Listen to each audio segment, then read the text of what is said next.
Hi friends, आप सभी का मेरे YouTube चैनल लोकिनोमिक्स में स्वागत है।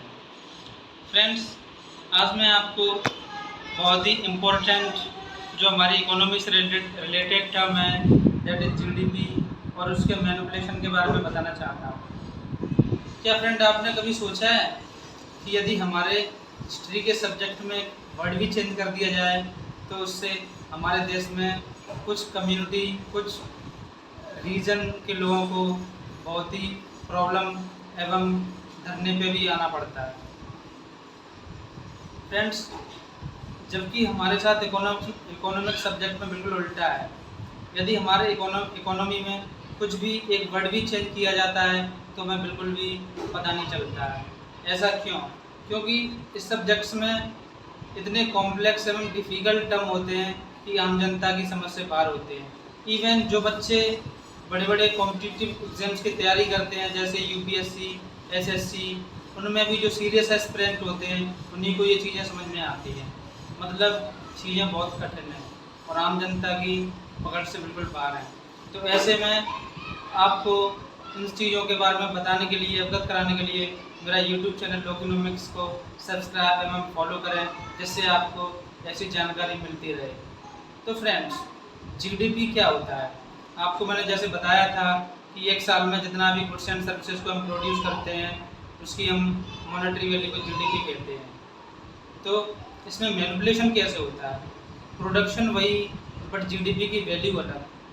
क्या जीडीपी की ग्रोथ होने से, जीडीपी की वैल्यू की ग्रोथ होने से क्या जीडीपी ग्रोथ हो जाता है? फ्रेंड्स, बिल्कुल भी ऐसा नहीं। आप सभी को मैं ये बताना चाहता हूँ कि 2015 से पहले हमारा जीडीपी फैक्टर कॉस्ट पे कैलकुलेट होता था। अब आप कहेंगे ये फैक्टर कॉस्ट क्या होती है?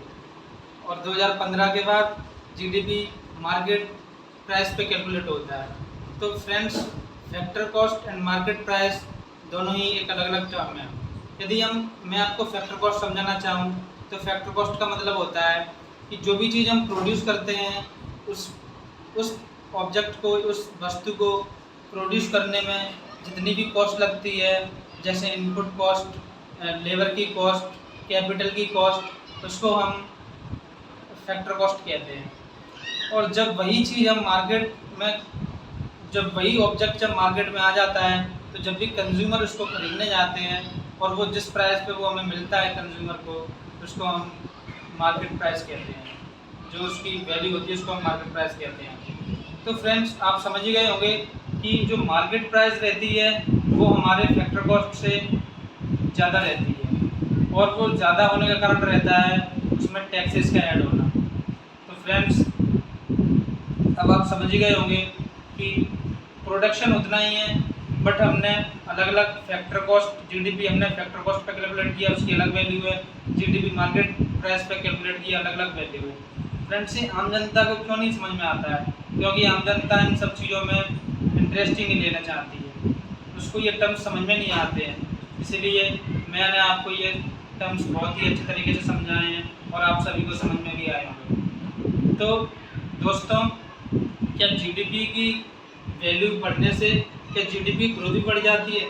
ऐसा बिल्कुल भी नहीं है। जीडीपी ग्रोथ बढ़ने के लिए इकोनॉमी में एम्प्लॉयमेंट जनरेशन होना बहुत ज़रूरी है, लोगों की इनकम बढ़ना बहुत ज़रूरी है।